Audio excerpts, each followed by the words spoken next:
apresentar para vocês um antigo amigo, um novo amigo, a dupla vencedora das 24 horas de Interlagos de 1976.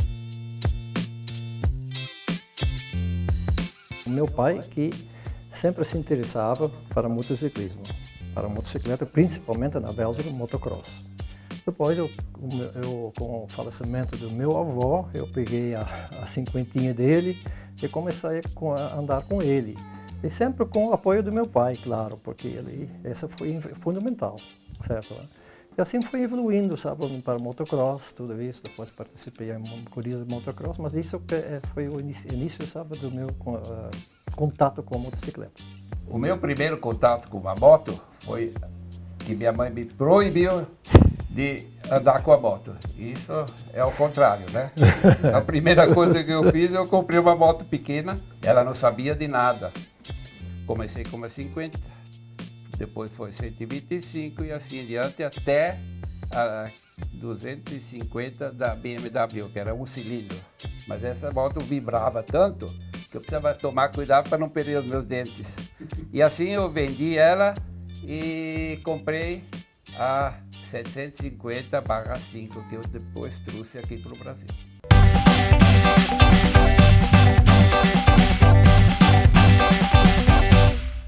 Como é que nasceu a história da competição de Guy Tillmans e Dietmar Beinhauer aqui no Brasil?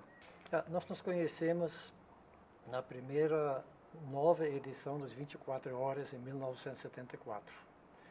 Eu como engenheiro da Yamaha e o Dietmar era com a BMW, mas com a BMW, a moto particular dele.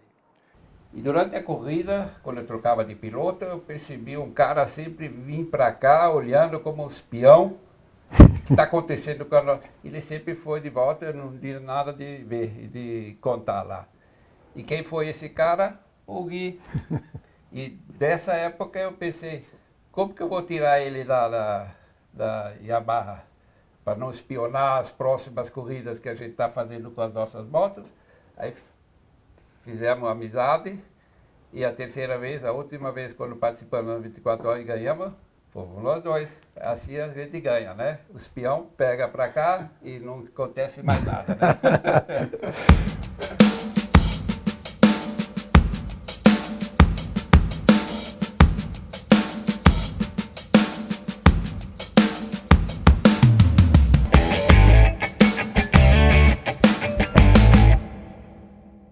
Você participou da primeira prova de 24 horas em 74. 74. Você correu em dupla com o Tonini. É. E vocês chegaram em terceiro lugar. Eu cheguei a conhecer o Tonini, cada domingo a gente se encontrava em São Paulo com as motos, e assim, como ele é um colecionador de motos da BMW, ele veio lá comigo, falar comigo, porque eu tinha a 750/5. E ele depois disse, olha, vamos participar de uma 24 horas, que vai ser uma nova aqui em São Paulo. Eu disse, topo. Eu vou pôr a minha moto dentro, né? E aí foi modificado um pouco essa moto lá no concessionário de Munique, em São Paulo. Recebemos também um mecânico e assim entramos nessa competição, onde também cheguei a conhecer o Gui. Na espionagem. Na espionagem. Espião.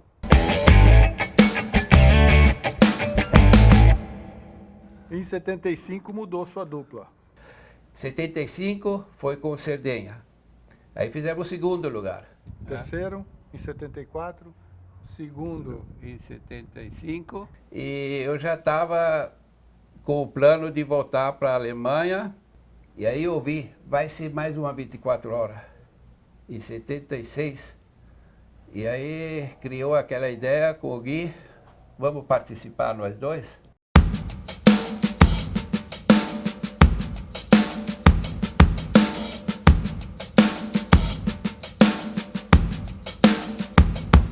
Ele era o espião, você tirou ele da Yamaha, pôs ele na BMW para ver se ele ia bem, ele foi bem com... Isso acontece na política também, né?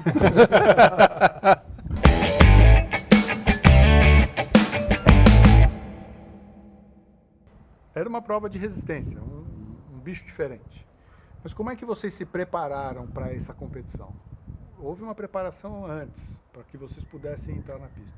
Um fator que foi favorável a nós e para a nossa preparação foi que a corrida foi adiada em 3 semanas. Não sei a razão, mas para mim foi a sorte. Por quê? Com isso, nós tivemos tempo durante 3 semanas para nos preparar fisicamente. Então, naquele época, um amigo que nós tínhamos, que tinha uma academia.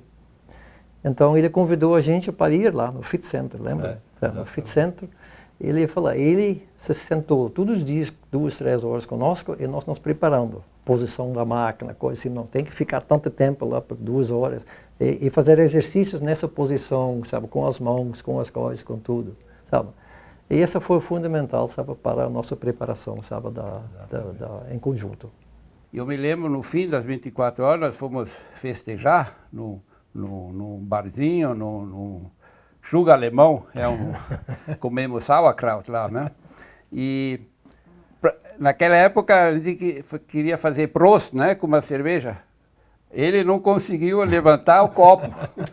É impressionante. Isso foi muito importante.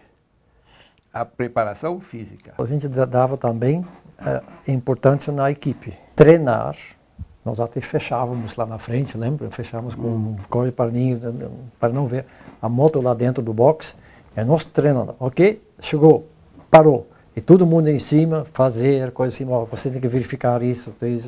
Mas tudo treinado com os mecânicos, coisa assim, o que tinha que fazer nessa parada rápido, certo? De 1 a 2 minutos. São muitas coisas que se encaixam. E você ganha uma corrida na preparação. Durante a corrida, é sorte, se não caiu, mas você prepara uma máquina dos pilotos assim para ganhar, e você tem que ganhar. Esse é o mais importante, né? Teve um truque de luz muito engraçado, até que vocês sofreram gozação no box. Esses gringos não sabem montar a lâmpada. Como é que é essa história? Tinha um farol auxiliar a mais na moto de vocês? Não, também à noite, como a pista do Interlagos antigo, você tem então a reta, que é comprida, e lá no fundo é uma escuridão. Por exemplo, era até perigoso, sabe? Você tinha uma coisa lá, tinha uma turma lá, quando eu andava, pelo menos, de noite, o pessoal que ficava meio na pista lá. Então, tinha que ter luz, certo? E principalmente tem a curva lá, se você chega a 200, 230 km por hora, na época a coisa, você chega lá, tem que ter visão da pista. Então, o Bob teve a ideia de colocar uma lâmpada, sabe, mais um farol lá embaixo. Ele estava colocado, acho que não sei se a fotografia vai mostrar, mas ele estava colocado lá embaixo, sabe, na suspensão, né? E nós testamos ele e depois veio a ideia, melhorou muito para nós, principalmente quando chegava nas curvas, né? Mas para melhorar mais ainda, principalmente lá no fundo, esse trecho lá, a gente não usava, a gente colocava ela um pouquinho dirigida para cima. Então, quer dizer que não ajudou nada no próprio retão. Mas lá não teria perigo, você está andando reto, não precisa ver muito. Certo? Tinha os farol normal, certo? Né? Então, na hora, sabe, quando nós freávamos e deitávamos, né, para a esquerda, esta posição dava uma luz total sobre a curva 3 e 4, certo? Essa completa. Então, essa foi um detalhe que nós descobrimos durante os testes da noite lá, coisa assim, certo? Né?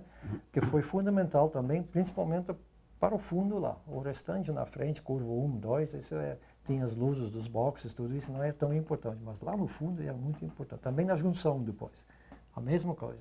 Então, lá nós tínhamos, então, a gente tinha os limites da pista bem visível. Isso foi muito importante também para não ter que diminuir demais a velocidade para entrar e coisa assim. Né? O pessoal falava, tem alguns que falavam, pô, olha, nem sabem onde se colocar uma lâmpada direita. Essas são as coisas, sabe, que não sei se houve um pouquinho de piada sobre isso, mas a gente não se importava com isso, não.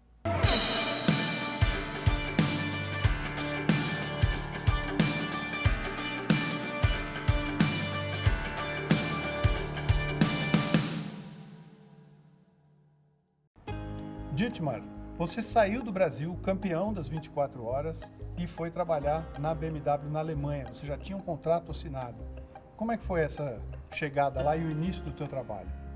Bom, quando eu retornei para a Alemanha, para Munique, comecei a trabalhar na BMW, nós tínhamos lá na BMW um problema, as pessoas estavam pensando de fechar essa linha de moto porque tínhamos certos problemas dentro dessa fábrica.